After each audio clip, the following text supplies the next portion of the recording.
one of the number one reasons people do not fulfill their dreams is because they think they're for others. And so they don't even get started. Today, we're going to talk to Tiffani and Jared Wingert, who have gone from dreamers to doers, and they're going to take you on their journey. Welcome to the What Could Go Right podcast. I'm Emily Orton. And I am Eric Orton. And on the What Could Go Right podcast, we talk about personal growth, family connections, and parenting adult kids. So let's dive in. I'm excited for you to meet Jared and Tiffani. So first of all, Jared and Tiffani, thank you for doing this. And I'm just going to say briefly how we met. Perfect. Sounds great. Thanks for inviting us. Yeah, you bet. We've been looking forward to this. So Tiffani, maybe you can help me remember. I think you reached out and you signed up for one of our video courses way back when, and we've kind of kept in touch via email. And then we jumped on a discovery call, had a really fun conversation. And then you guys were off at some retreat, not one that we were doing, but something else. And after that, we reconnected, and you ended up deciding that it would be fun for us to work together through coaching. And we did that last year. And then we all just we went sailing together in La Paz, Mexico in December. And then I should backtrack. Before that, you were rolling through town where we live, and you were going to an outdoor concert that you invited us to. So we got to hang out in person and meet your whole family, which was a blast. Yeah. And then we went sailing. So were there any highlights in there that I missed? Yeah, I mean, I think the first thing was I read your book, 7 at Sea. And I don't know if you know this part, because after that, we're like, yeah, we're totally moving on a sailboat. And we were talking to some friends of ours, and they were like, yeah, we're going to do it too. We're going to move together on a sailboat.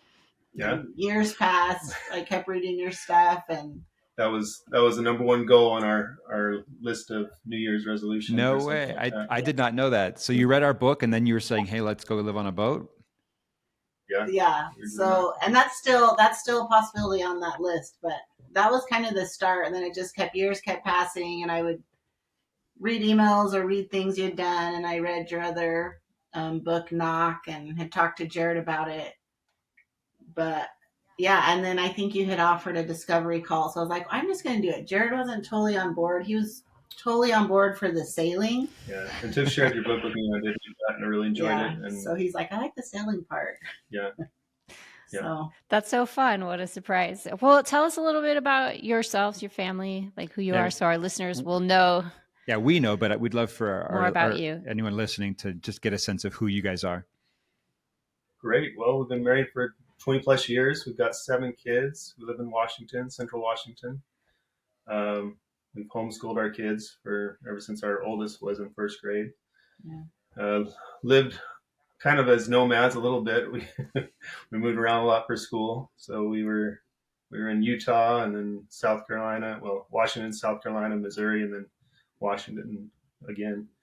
So we've moved around quite a bit. We've really enjoyed seeing new places and meeting new people. And every time we've gone someplace, most places we've been have been far away from family. So that's been a big deal, is finding people to connect with and, make good friends wherever we go.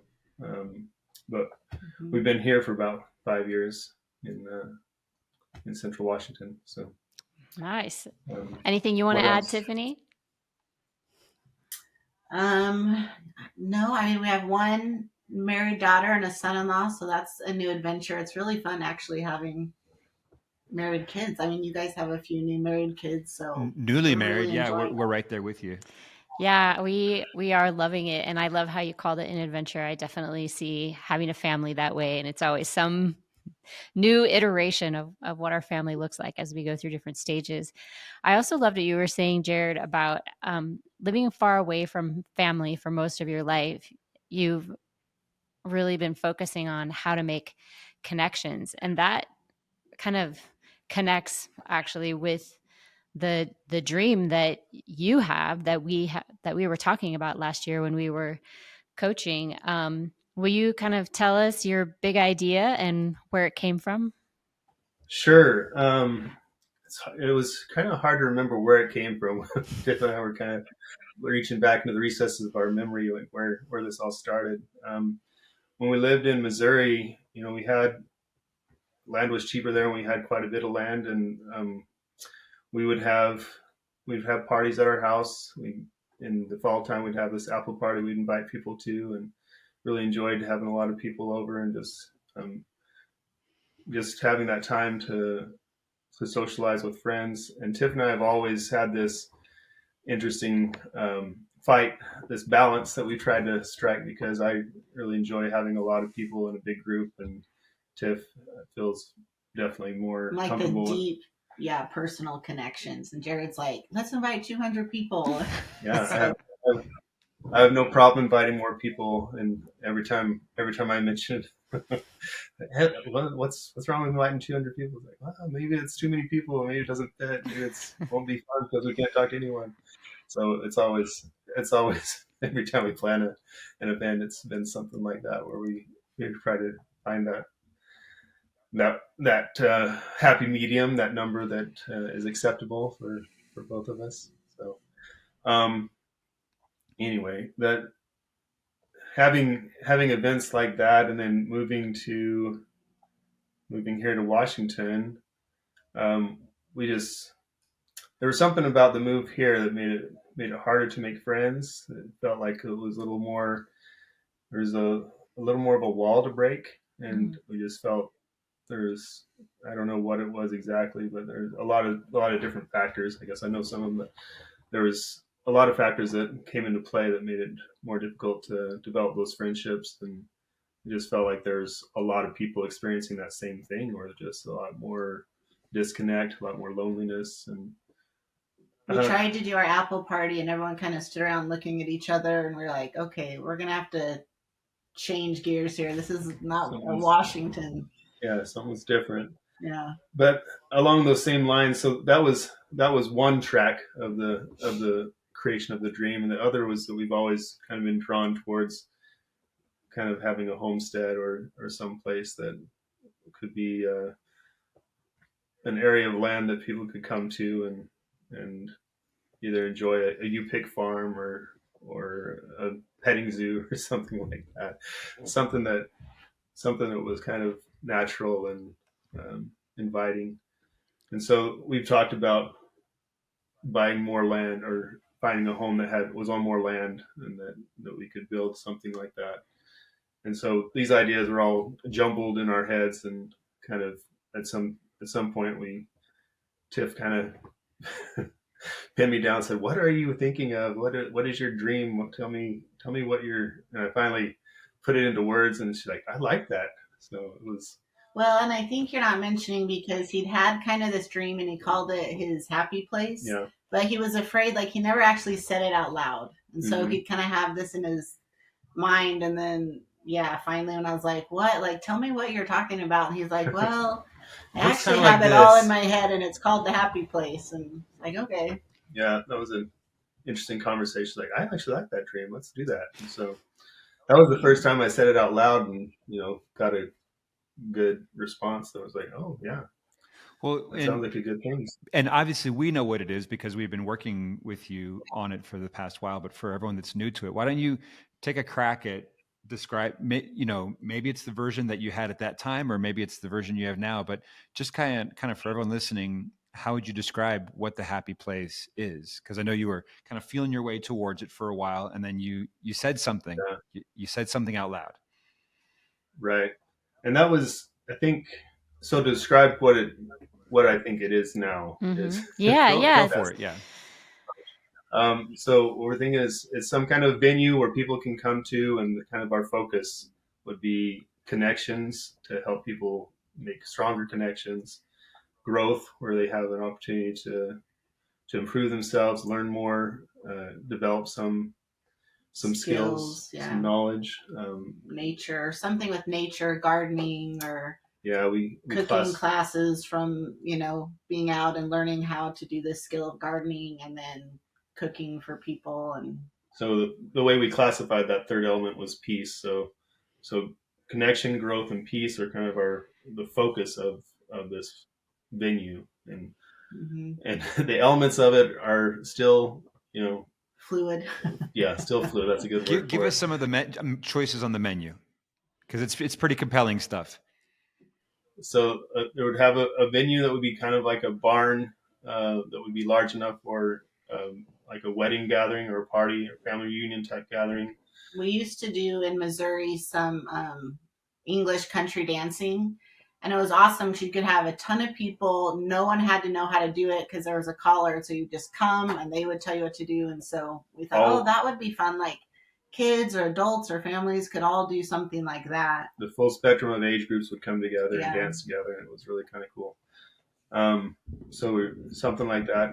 We drew a lot of inspiration from places that we visited. So there's a glamping place near Bear Lake that Conestoga Ranch that we went to. Like that's really cool. We did a trip in Maui, and we found cheap tickets but couldn't find a cheap place to stay, and so we ended up deciding we're going to camp on the beach in Maui, and found this little private campground, Camp Olowalu, where we met some friends and had really strong connections there. Felt like we developed some good friendships over the course of a week just because of the environment. Well, and I think that was one of our big ones because you had all these separate tents and random people from all over the world. And at night, everyone would come back from touring around, and you'd have the parents cooking dinner, like getting their fires ready, and all the kids would be in this main kind of common grass area playing whatever game they made up to play. And the parents would sit around the fire and talk while the kids played. And we just thought, man, we didn't know any of these people 3 days ago. And even now, I still, Marco Polo, some of them.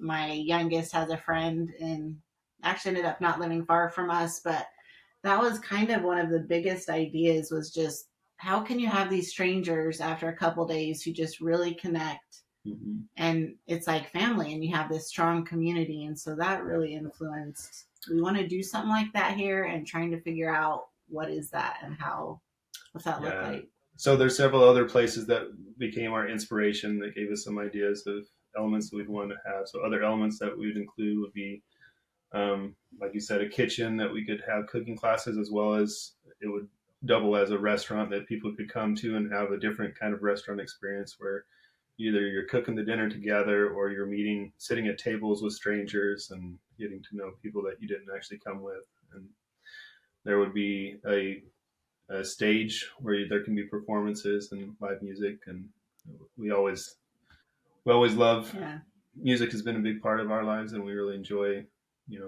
kind of the outdoor concert feel. A natural playground for kids, walking gardens that kind of give you that sense of just peace and connection to nature, and an area to meditate or have that time to just think and ponder. And since we've been clients with you guys and we've learned how to dream big, we're not sure how to incorporate this, but Jared's a waterfall guy, so somehow he's convinced there's got to be a waterfall on the property. I'm into the waterfall. I think it's going to be a huge draw. Everybody's going to want to get their picture taken there. It's going to bring a lot of peace. There's people like to sit under the waterfall and meditate. Like that's a thing. So anyway, I'm in favor of the waterfall. We're pro waterfall. Moving water that just brings that sense of peace. And so I think to maybe to kind of create a picture, one of the ways that I know we've talked about it is, for anyone that knows where we live in Salt Lake, there's a place called Thanksgiving Point that has been a bit of an inspiration. That's big grounds, lots of events throughout the year. There is a waterfall. They do music. Music. They have concerts. Another was, you remind me the name of the farm in Missouri that you kind of drew some inspiration from. Yeah, it's the I'm going to mess up the name, but it's the Association for Agriculture, or what is it? Columbia Association of Urban Agriculture, something like that. Yeah. Like UAC. Mm-hmm. And that so, sounds right. So there's that. There's Thanksgiving Point. There's what's the concert venue out near you guys that we talked about? The Gorge. The Gorge. The Gorge. Mm-hmm. Anyway, so I mean, because you're trying to do something that in some ways is, I don't want to say it's totally unprecedented, because there are people that have done similar things, but you're finding your way towards describing a vision for something that's a little bit elusive. And I think you guys have come so far, and I want to talk about where you started and where you've gotten to.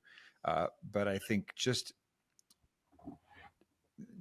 for everyone because the four of us are so familiar with it, I'm trying to help people that are listening capture the vision, because I guess the point that I'm trying to get at is it's really ambitious. Mm-hmm. What you're describing is really ambitious. It's multifaceted. It involves people and connection and experiences, but it also involves real estate, and it involves operations and funding, and probably, some municipal level to it. And there's just a complexity to it that I think has made it feel large, which I think has a lot of great things about it.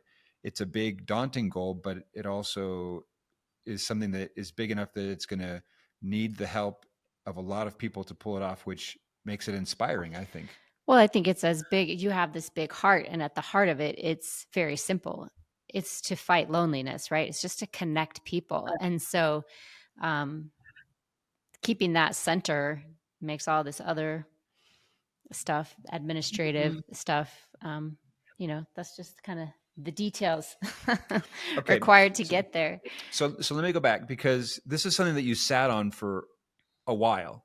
Like, this is something that years that you had in your mind. You wanted to do it, and you kept saying, we should, but there was not a lot of movement.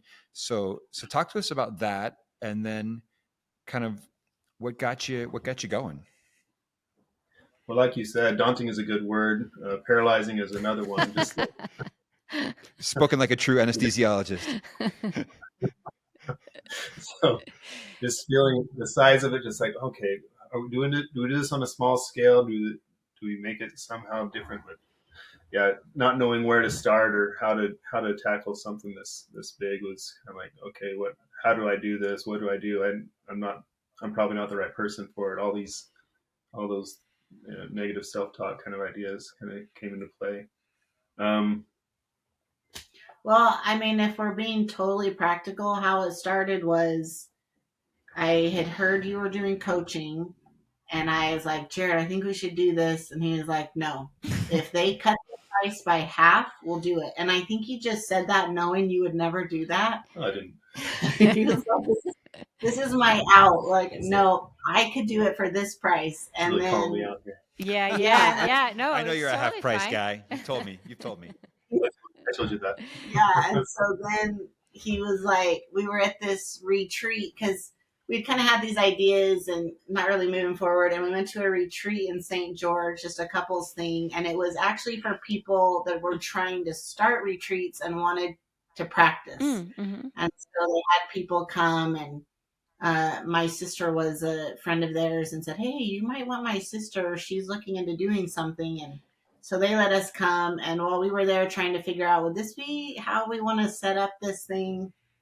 We saw that you had posted like half price for this coaching. I was like, there it is. We've got our half price. And honestly how it started. And Jared, I think, was like, I'll just appease her and we'll do it and look it off. Well, I mean, yeah, so Tiff had already done the Navigator Framework, and I hadn't, but yeah. I really enjoyed reading the book, and, I thought, sure, let's try it. I believe that mentoring and coaching is an excellent tool. I just didn't have I'd never done it. So, and most people never have. Most people haven't.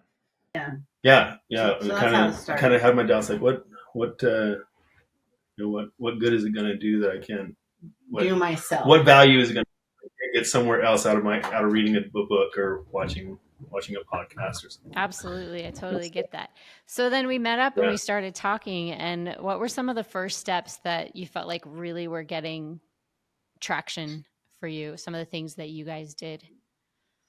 Well, I mean, we started at ground zero with you guys. And so it wasn't when we started asking us to do the blue sky dreaming and choosing an island, it wasn't like we had already focused on that dream to be our island. We had a lot of different ideas of things that we got other dreams too. I was going to say, you still Yeah, do. no, and I feel like you stuffed a lot of them into the happy place. You're such a cheater. And I think honestly, we were afraid to say that out loud. Like, this is huge. Like, if I say it out loud, we're going to have to work on it. Yeah. And I think be accountable for it. So yeah. And the biggest one, do you remember the biggest step that we were both like, what? That you guys invited us to do? Well, I mean, it wasn't probably our second or third time meeting where you said, hey, why don't you, what would be the next step? What do you need to do to get this figured out? And I think we had a couple ideas, but you said, what if you contacted an engineer, a civil engineer, and ask him what it would take? Get some plans drawn up. What does the land need to look like, and what can he draw up some plans for you and get an idea going? So we're like, yeah, sure, let's do it. But I think Eric, I think you seemed a little bit surprised that we were ready to just say yes to that. It seemed like a big ask, and maybe we just didn't consider what a big ask it was. But and then the engineer said no, very politely.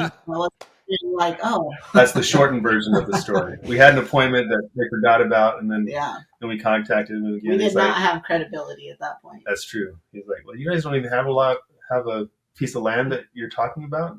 No, we kind of want to get an idea of what the land needs to be. And he's like, well, that's not really my step in the process. So come back later. But he did send us a nice email that gave us some good information. So said like, listen, if you do this outside of city limits, these are the kind of things you'll need as far as water and fire control. And that's a big deal. So if you do something outside of city limits, it's going to be a big investment. If you find something inside city limits and you can use the sewer and you can use their fire abatement system, then that kind of got us looking at other maybe different areas that we weren't considering before. Well, and it kind of told us who to talk to next, because up till that point it was just us. A lot of the things that working with the two of you helped us with was just having someone that was accountable, that we knew that we were going to be getting back on a Zoom call with you and have to answer for what we've done. And so it was helpful to have that kind of that motivation and the challenges that you came up with, saying, okay, once you try doing this as your next step is great. You asked us to create a vision board that would be something that we could look at that could. I think it turned into did it turn into a slide deck that you could share? Yeah, PowerPoint. Yeah, that's what it became, because it wasn't going to fit on a vision board in my mind. And so we did a Google slide presentation that had some of the inspiration and ideas and the principles that we're focused on. And that was great, just having that to really firm up in my mind and be able to communicate in pictures to other people what we were thinking of. That's still, I think, the best tool when people ask me, what is it you want to do? Like, here, let me show you this. This will give you an idea. And you did. You started sending it to people, and I feel like that led to other people saying, oh, well, you should talk to so-and-so, or you should have a friend at the Park and Rec department. You should talk to them. And yeah, so a friend of mine that I mentioned this dream to in the vague state said that he knew someone on city council had mentioned doing some similar projects. And I kind of knew this person on city council, and I reached out to him through text in June. Actually, it was right after we started working with you guys. I don't know if that was one of your challenges or one of the things that I decided would be a good step to take. Texted him. Tiff was real proud of me. Yes. She's a real accountability buddy. Yeah. Right. And then I didn't hear anything back for months, and just thought, maybe I don't know, assumed too much, or all these negative self-talk ideas came in. And then at some point in the conversation, that became the next step again. It's like, okay, I'm not going to get anywhere unless I do something with, see what, it was, so we reached out to, we met the chief operating officer of the Polynesian Cultural Center, because he actually lives close to us. And I sent an email to him and shared the slide presentation. He's like, well, what does the city have anything like this already in the works? That would be a good thing to know. The first thing he said was "wow" in all caps. um, but yeah, so he was going out of town for several weeks, but and said, maybe you should just look into see what the city's doing. So I said, okay, I need to reach back out to my city council contact and see what's going on. And I texted him. He never received my first text. Now it's October, so it's a few months. 4 months later. 4 months later, I finally followed up on the text I didn't get a response to, and he was all excited. He's like, yeah, we're working on something that is along similar lines, and we need something like this in the community. Why don't you come to the city council meeting this tomorrow, and we'll talk afterwards. And so we had a good conversation, and he put me in contact with the Parks and Rec director, and then. Well, and we should say here too, where we live, their land is super expensive, and there's just not land in the city. There's land outside the city that has really tight restrictions on it, but there's just not land for anything. So we kept saying, okay, we're moving forward with this, but it's going to take a miracle. How in the world are we going to find a place to put this? And then that's kind of where this guy comes in. Yeah, so I reached out to the Parks and Rec director and shared our dream with him as well, and he was excited about it too. He said, I've been wanting to do something like this forever, since before I even worked with Kennewick Parks and Rec, and said, I have this piece of land that we're not using right now. We've been trying to figure out a good use for it, and it's right by the river, and it's in this park. Part of the park is being utilized, and this other part of the park is just not being used at all, and it's kind of run down. And there used to be some structures on it, and so me and Tiff and the city council member and the Parks and Rec director all planned a time that we could meet together on this piece of land to just talk about what possibilities could take place there. And it was a really cool experience. I remember you texted us pictures from the location. I think you might have been there or had just been there recently, and I'm trying to remember where I was, because I feel like it was. I think you were on a sailboat somewhere, but I was at home, and I got these little videos of like looking at the property, and it just like completely blew my mind. No matter how many times I see the process going from what you called the vague state, which I loved, the vague state, to the vision state, which is where we were talking about, to this like we're standing on a property that could be where this happens with people we could partner with to make it happen. And that was like in a course of less than half a year. and they're telling you, I've been wanting to do something like this since I joined the city council, and our community needs this.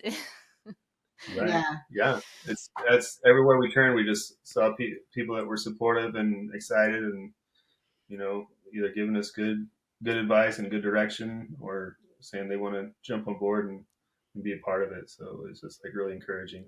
And then really soon after that, we talked to a guy from Missouri that Jared had mentioned that has kind of done something. And that same day. Was it the same day? The same day we were on that property, I actually had to move my phone appointment with him so that I could go to that property, could match their schedules. And I told them while we were meeting, I'm actually have a conversation with someone that's done something very similar to what we want to do. It's a little bit different in the reason menu, why. Yeah, or the menu items that are on. Yeah. But very similar in the structure and the format. And they're like, oh, that's awesome. If we can find someone that's done something, like we don't need to reinvent the wheel. We kind of follow a similar pattern that they've done in a similar community. So yes, we talked to him, and he pretty much emailed us every form and file he had of how he started, through how to do a grant, how to just everything. And he was so willing to help, and it's been amazing. Yeah, in Columbia, the University of Missouri is there, and so they used the university as a great resource. Their advertising department, the students in the advertising department put ads together for them, and he shared those. He shared the storyboards and the ads with us. Like this is how you can present it to the community to make it appealing, or even just to clarify what it is. He also shared their whole write-up. It's like a 30-page write-up of their grant proposal. So many great resources, and just we talked with him for over an hour, just getting some good advice from how he started and became, I don't know what you call it. It's a $5 million project at this point, where they built structures and used the city property, built their own structures, and made this place for communities to gather and do a lot of different activities, some very similar to what we want to do. So I'm not sure how to phrase this question, but I kind of want to have a conversation. I want you to help me have the conversation between your current self, or the guy that was there on that day, and your former self that was not ready to just say it out loud, even to your wife. What would those two, what would you guys be saying to each other, for that version of you and the former version of you? The first thing that popped into my head is money doesn't matter. Like, that was, I feel like, our biggest thing was, how in the world are we going to pay? Like, we don't have all this extra money to buy land and build a building. And sounds like something you'd have to be a multimillionaire to do. Yeah, we just always thought, oh, those people can do that.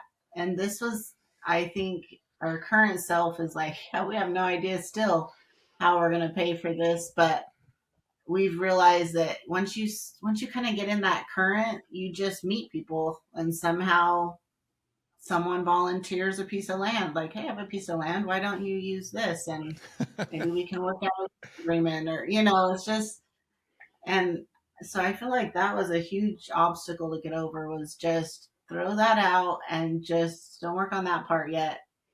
Just work on, like, what would you do? The possibility of it. And I feel like I kind of vacillate between the old version of me and the new me still, day to day. But some days we all do. I feel like where I still feel like, how can this really happen? Even though I've had so many good experiences along the way and so much encouragement, I still have days where I just feel like, there's still a long way to go, a lot to do. Tiff calls it the messy middle. That's kind of where we feel we've made a lot of connections. We've come a long way, but we definitely aren't into, not breaking ground or building a structure yet. But I think one of the wins, and we had shared it with you, and Jared met with the COO of the Polynesian Cultural Center, that at the end of it, Jared was like, well, if I decided to do a nonprofit, will you be on my board? And he was like, yeah, just depends on where I'm at, if I live here or where I'm at, but yeah, call me when you're at that point. We were kind of both just like, really? Like, this isn't even, we don't even have an engineering drawing of a plan yet. And you're like, yeah, I'll be on the board. And yeah. And maybe in his mind, he's like, I probably won't be around, so I don't have to rely. He was still willing to push us forward, like, not hold us back. Yeah. So. Yeah, I talked with him scheduled an appointment and met for about an hour and a half. And he kind of gave me his history and the whole history of the Polynesian Cultural Center and how it came to be, and some of the challenges they faced, and how he could see, we gleaned some wisdom from his experience, and it was really cool. But other than vacillating back and forth between the old me and the new me, I think I'm definitely I've always been, I guess, spontaneous at times, and Tiff too. We kind of balance each other out in our I guess, moments of spontaneity. But I definitely, some of the evidences of how we've changed is, I know that we were talking about your sailing trips and how it'd be fun to do that. And it's like, oh, that'd be so cool. And, we went to lunch, and I said, I want to just ask you why not? Let's really consider doing this. I think this would be really fun. You think it'd be really fun. I think maybe we can make it happen.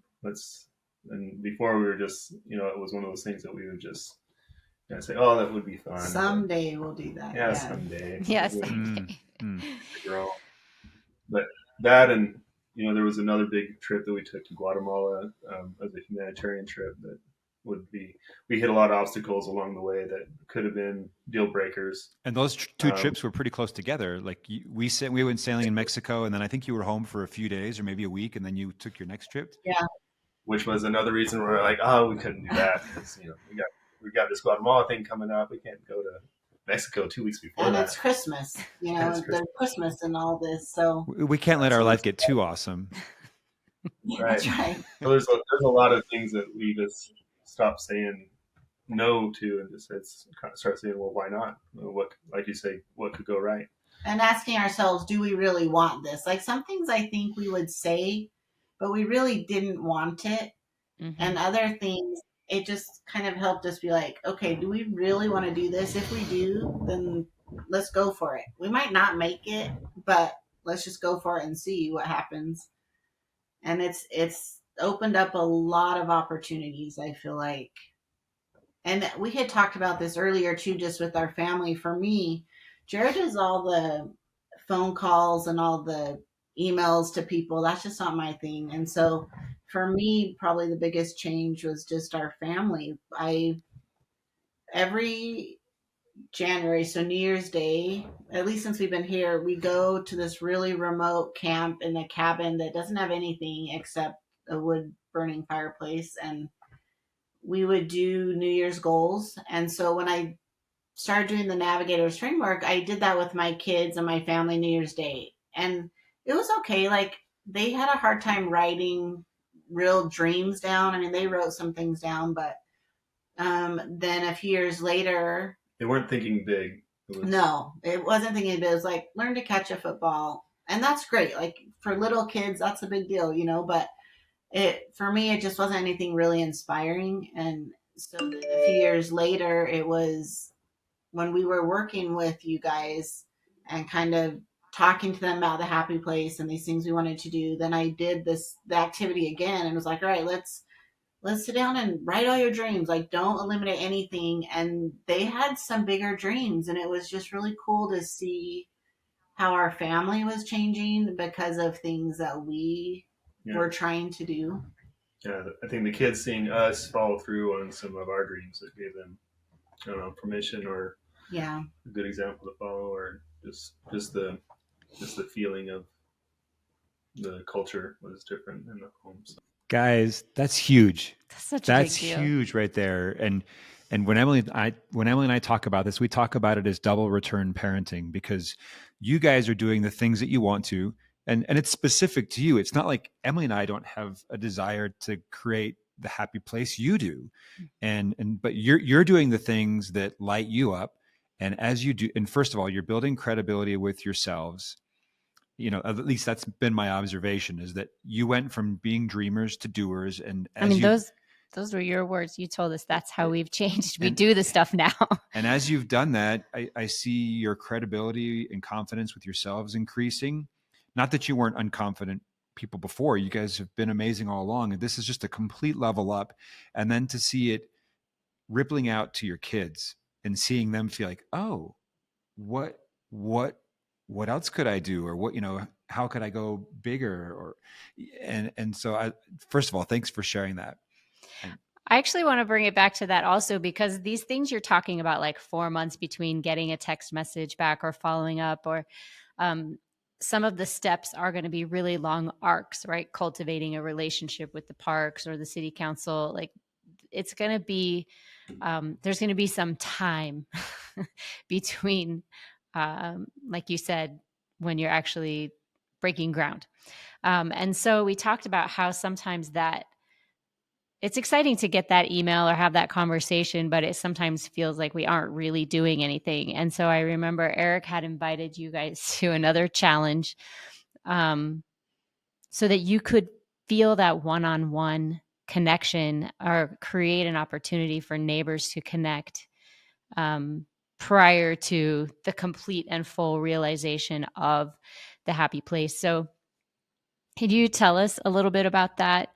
What the challenge was, how you felt about it, and how your whole family got involved, and then sort of how it played out. Well, we mentioned it to one neighbor who is very, very outgoing, that we wanted to get some people in the neighborhood together. And he was like, yeah, I think I could help with that. If, I won't lead it out, but I'll be willing to help. And we mentioned it to you guys in a Zoom call. And that's when Eric said, yeah, I think you should do it. Set a date. When can you do it? Do it. And go ahead. Well, yeah, so we decided to do this neighborhood party, and a couple neighbors we had talked to kind of shot down our ideas. Like, could we do it? Where could we do it? This person has a huge backyard. Could we do it there? And they're like, no, they're not going to be willing. And so we are kind of thinking, okay, what could we do? We haven't lived here that long. So then Jared kind of enlisted other neighbors. Like, the neighbors we know their emails, let's talk to them. And they all had really good ideas. And so we planned, a couple of them had this cul-de-sac, so we planned to do it in this cul-de-sac on this certain day. And the kids and I and Jared went out and passed out flyers. How many houses do you think? About 150. 150 flyers to, like, just on their doors, and we talked to people along the way if they're outside, and put some up on our mailboxes and things. And then just had people help. Some people did chairs, some people did table, just different parts of it. We didn't want to be the ones that were, I don't know what the word, like, oh, look at the Wingerts, what they're doing. So we put our other neighbor's phone number as the one to RSVP. Also because Tiff doesn't really enjoy phone calls. There you go. Well, yeah, yeah. you got to play to All your good strengths. reasons. Well, how did I did give her the like, do you want to be the person to take the RSVPs? Like, no. No. So our other neighbor was like, yeah, I'll do it, because her house was in the cul-de-sac, so it just seemed more appropriate. She seems to know a lot of people in the neighborhood. Yeah. So anyway, then the day of the event, it was just potluck. We just said, come, bring something to share. We had some games and some portable fire pits, and we really thought no one is going to come except the people on this email that are bringing something. Mm-hmm. But that was wrong. Yeah, what did we say? I think it was 160 people that showed up. Yeah, over 100. Over Maybe 100. No, I think it was. Where that number came Yeah, from. It was over 100 people that showed up, and everyone was just really excited to be there. And there was at least, I don't know, 10 other homes that said, "Oh, we can't make it that night, but we're so glad you're doing this. We really want to do it again. Let us know when the next one is." And they all said they've been waiting for it. Like, we've been wanting to connect with people, but we didn't know how. And everyone was just really enthusiastic about it. And by the end saying, okay, when's the next one? When are we doing a spring, fall, or, like, as if it's just going to happen twice a year. And so, so spring's just around the corner. So we need to start planning the next neighborhood party. Oh yeah, I'm like, when is it? Well, let's put it on the calendar. Let's get the flyers out. Okay, that actually brings me to a question that I want to ask, which is, Emily mentioned that there has been some gaps between some of the bigger steps, and there's a lot of steps still to take. And we worked together for a chunk of months, but there's still a lot of ground that you guys want to cover. And so I think talk to us a little bit about how you feel like you've got staying power with this process, because a lot of times it's easier for us to get going. I mean, this podcast will probably air like mid-February, and that's like the graveyard of New Year's resolutions, like 6 weeks. And so everyone else, everyone that's made a New Year's resolution, they have some momentum. So there's enthusiasm at getting out of the gates. And then, halfway through your winter, you're like, whatever. And you chuck usually halfway through January. Okay, yeah. For the long haul New Year's resolution, people, February is the graveyard of dreams. But you guys are, and I don't have the up to the minute latest from you guys, but talk to us a little bit about how the steps you've taken and the processes that you have that are helping you continue to move forward, even after we're not doing Zoom sessions together. We're happy to be here today. But anyway, can you talk a little bit about that? Yeah, sure. One of the things that I think you guys helped us create was a pattern of having a weekly business meeting, and so we would every Sunday we wouldn't have our business meeting, but we'd put it on the calendar. We'd put it like what day this week is going to work, and I wanted to make it a regular Tuesday, Wednesday at this time. Just our schedule doesn't work like that. We just need to make sure look at the week from the beginning of it and put it on there. So you have an appointment to make the appointment. That's right. I love it. Every Sunday we make an appointment for some time that we're going to have a discussion that week, whether it's going out to lunch and talking or just having time when we're dropping off kids somewhere, and we take 20 minutes to discuss what each of us is working on and how that's going. And I think, I mean, maybe this is a little more of what's next, but we've just been recently talking about this plan is multi-year plan. This is going to take a long time. And in the meantime, we were saying, these neighborhood party was so fun. Maybe we need to think of a portable version of this that we can practice. And so I feel like that's, even though we're still working on the big picture, this is like a littler one that maybe we could see results more. And so we're kind of thinking, how could we make this portable that other neighborhoods could do it, that you don't have to have a big venue? And maybe we kind of work on that while we're working on this other big. Yeah.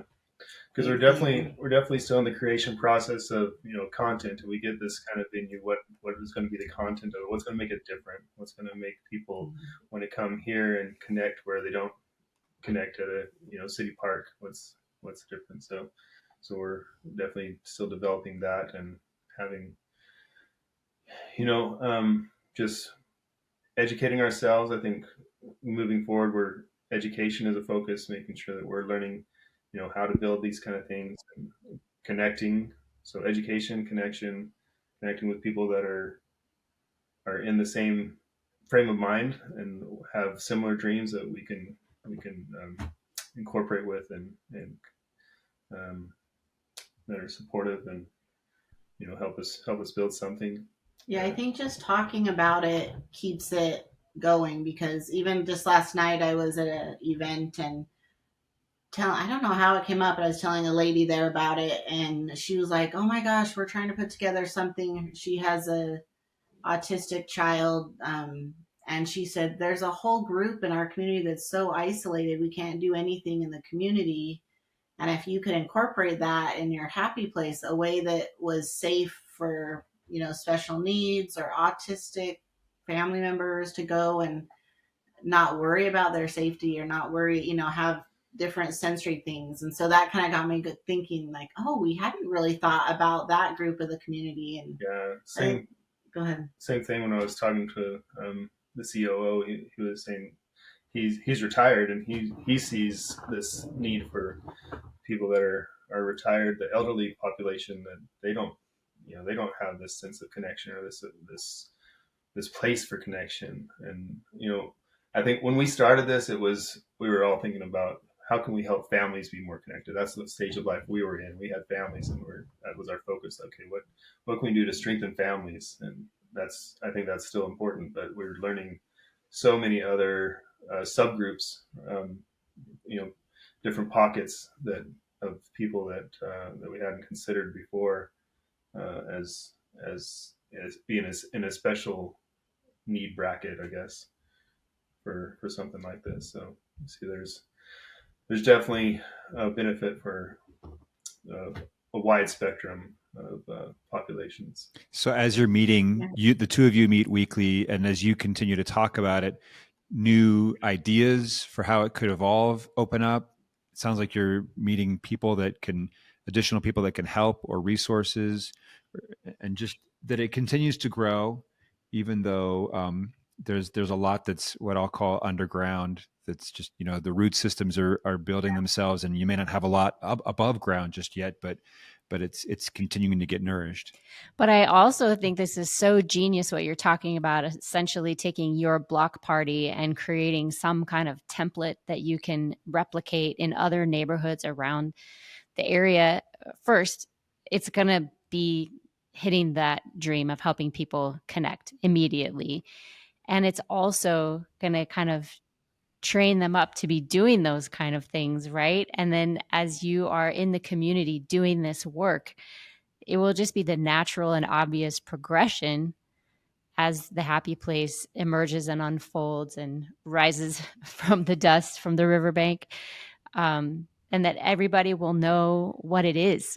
Like at the same time as you're serving them, you're helping them know what to expect in the future. So to me, it's all this like fully integrated, like adding value the whole way through. And it's also like preparing your client base or your community base to be ready to receive what you're building for them in this larger way. So I just think it's so genius. You guys are on such a good path. Oh, thank you. Okay, so here's and maybe we kind of start to wrap things up with this question. I asked you earlier about the conversation that you might have with current version of you and previous version of you. This is another duality question.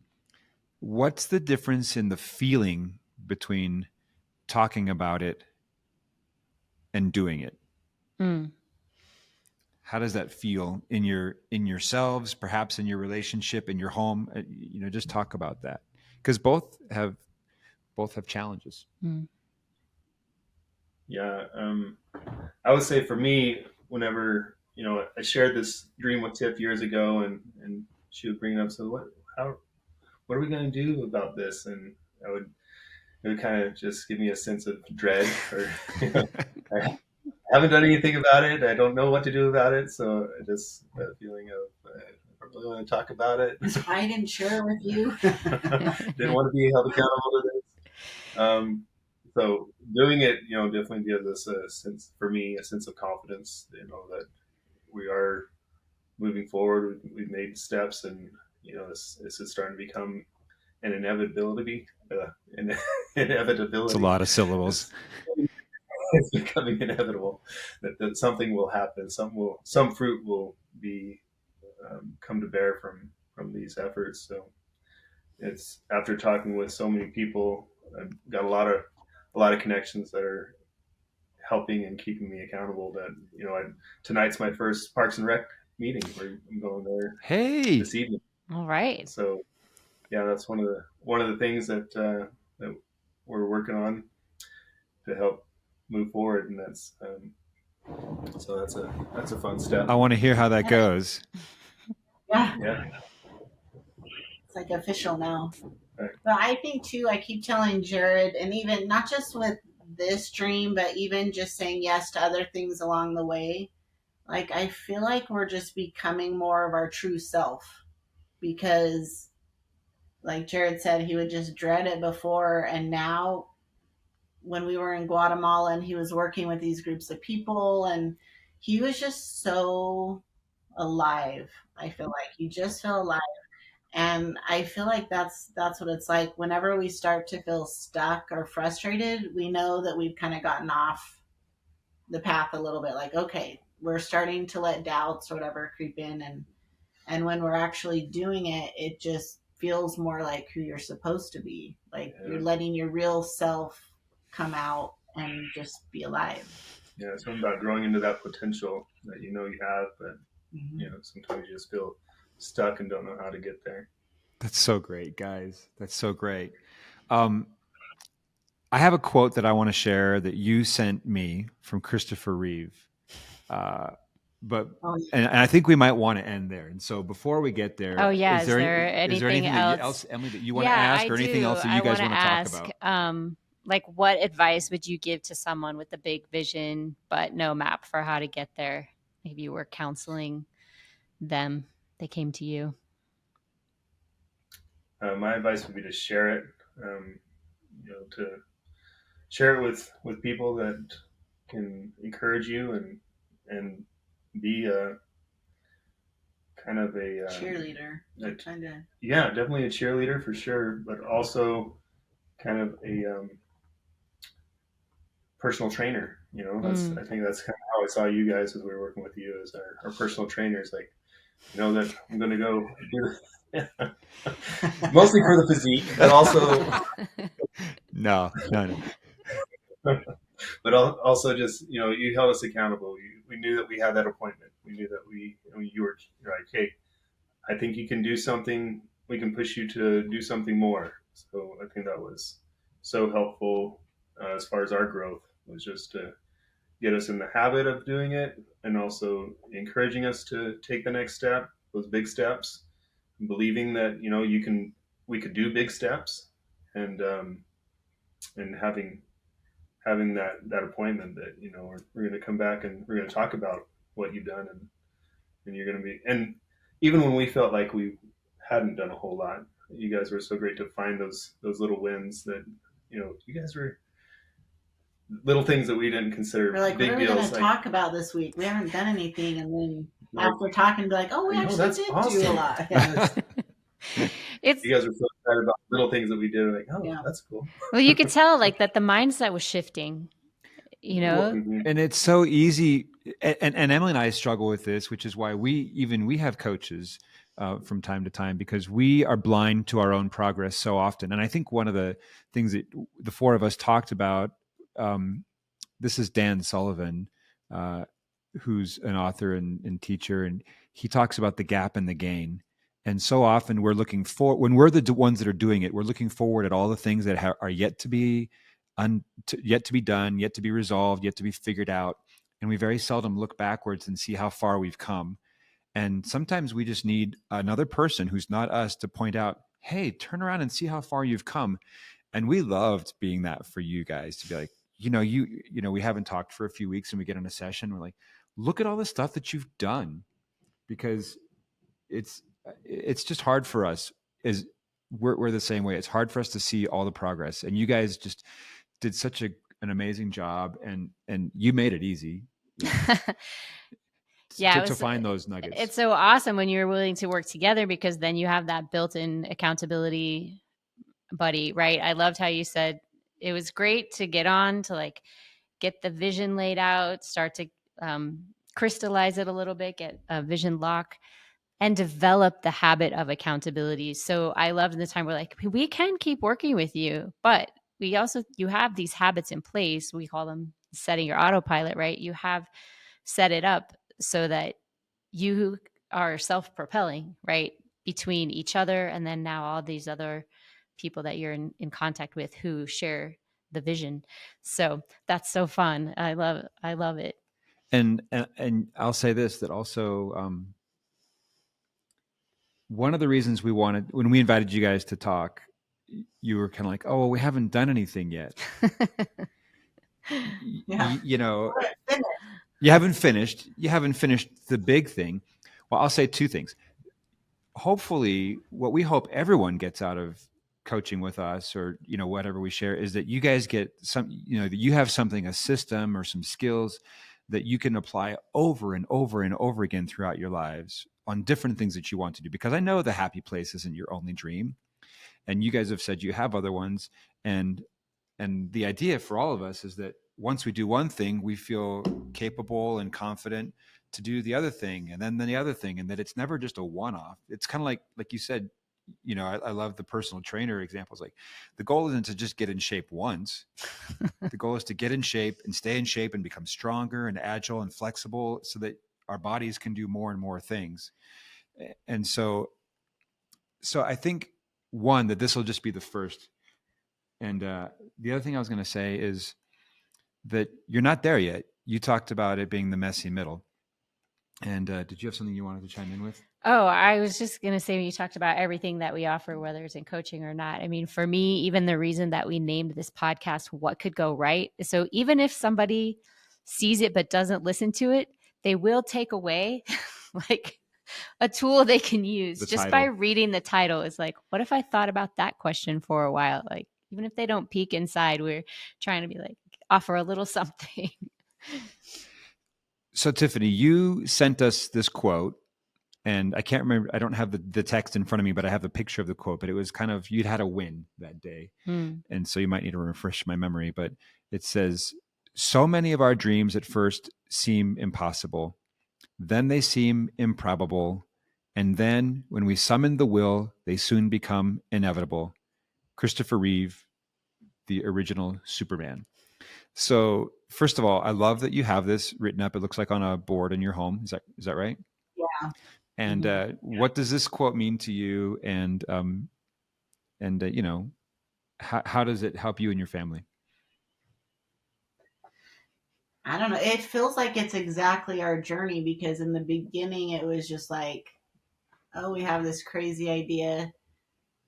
It'll never happen, but maybe we'll just like do something. And then it, as we move forward, it was just like, okay, probably something will happen. We don't know what, but probably something will happen. And now we don't even doubt it. I mean, the vision may change because I feel like you have to be able to adapt, but now it's just like we know something's going to happen with this dream, because we're doing things. We're going to make it happen. And I feel like everything's just kind of that way in life, that you just have to change, I guess, believe in yourself. You just have to believe that you can really do it if you want to. If that's something, whatever it is you want to do, just make it happen. Once you put those steps in place, then it's just like a snowball effect. It just starts rolling and you really can't stop it. At this point, too many people know about this.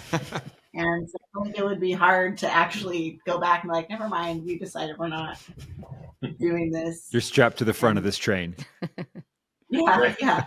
It's going. It's a good feeling. There's no brakes. So I love the snowball. Yeah. That's great. Thank you, Tiffani. Jared, any thoughts from you? Too many. I feel like I've talked too much, but it's been a great journey, and I'm really grateful for all the inspiration and the encouragement from you guys. You know, it's been great to be able to just incorporate this pattern into our lives of envisioning a dream, making it become a reality, and to see the blessings that flow from the realization of those dreams. That's awesome. Is there anything Hey, else yeah, you say? I mean, here at the end, you're on your way, you're underway, or you're moving forward. What are there any ways that people listening could follow or support you, or is there any way? Our big thing right now is we're like, we got to figure out a better name than the Happy Place, because it's taken too many times online. So like, we got to do a different spelling, or at some point we'll have the actual name that people can follow us. Good, the Happy Place. Okay. Yeah. Thehappyplace.io. Tiff, Tiff posts things on Instagram under Wingert Way. Wingert Way. Our neighborhood, we want to do that a little bit more. It's just when we do stuff like that, just post, because several people contact us. We're like, can you show us how to duplicate that and redo it? I'm like, yeah, we should put a form together or something. So I think that's probably the. Well, we have a huge following in Central Washington, so we're just but we will definitely put that. We'll put Wingert Way in the show notes. So if anybody wants to reach out and say, I have some expertise, or I know someone who does, or I'm a retired civil engineer and this is my dream. Like, I don't know what's going to happen. Yeah. We can just put it in there. If you're listening and you want to join the fight against loneliness, then help Jared and Tiffani figure it out, and then they can duplicate the plan and send it to your town. Right. Yeah. Yes. Any artists out there want to create a rendering? I'll send you our slideshow. Oh man. Yep. I love it. Artists, architects. What do you need help with? Let's make the wish list right here. What do you need help with? Artists, Builders, rendering, contractors. Right. Yoga instructors, cooking teachers. Got to have all the personnel. Big list. Glamping experts, maybe #wanderlust influencers who want to come speak at your glamp ground. Or want us to come try out your glamp. 100%. There you go. Yeah, we'll have all things. We'll have the Ortons come and do a special presentation there when it's built. Yeah, by the waterfall. We just want to be at the ribbon cutting ceremony and get a free cookie or something. That's right. No, we're excited. I'd love to come speak there. Come to Central Washington. Yeah. The fulfillment of the dream. Guys, thank you so much for having this conversation. Thank you for being an inspiration to us. It's just been a joy and a delight to watch you go on this journey, and we've been honored to be at your side through part of it, and we know there's a lot to come. But really, it's been fun, Zooming like this through coaching and sailing with you guys. We had a great time in Mexico and now talking. And so I hope that our paths continue to cross, that we stay in touch, and anything that we can do to help get the word out about what you're doing and whether, and anyway, just know that we're on your team and we're cheering for you. Yeah, let us know. And when you get your website up, you can post this podcast episode on there. Awesome. That's right. Yeah, for sure. We'll do the follow-up in a few years. Perfect. Hey guys, thanks for listening. What could go right? Hey, it's Eric. Thanks for listening. Tiffani and Jared mentioned a bunch of stuff that was helpful to them, and we want to make sure that if it can be helpful for you, you know where to find it. In the show notes, you're going to find links for all these things. First, they mentioned our book 7 at Sea, where we share the story about how we lived on a sailboat for a year with our 5 kids. You can get a copy of that there on Amazon or wherever good books are sold. Secondly, they mentioned the book Knock, The Spiritual Journey of a Door-to-Door Salesman. This is the story that I wrote that kicks off the day after we got back from living on a sailboat. And it's really how the magic began in our lives in terms of change and transformation, and how living on a sailboat affected the coming years for our whole family and for myself personally. So you can check that out. Also, she mentioned the Navigator Framework course. This course is now only available inside our private coaching course or program. That said, because Tiffani mentioned it, we want to make it available to you for the very, very low price of $1. So for right now, if you're listening to this podcast anytime before midnight of March 20th, 2024, you can go on and get the entire Navigator Framework course for $1 for one day. That's it. You get a sneak peek. So take a look at everything that you want for just $1. Go check that out. For even less than $1, you can hop on a discovery call with myself or Emily, get 30 minutes of free coaching where we would love to help you discover what's possible in your midlife. So there's that link also in the show notes. To follow up with everything that Jared and Tiffani are doing at The Happy Place, you can go to Instagram at neighboring_well. Neighboring well with an underscore in between.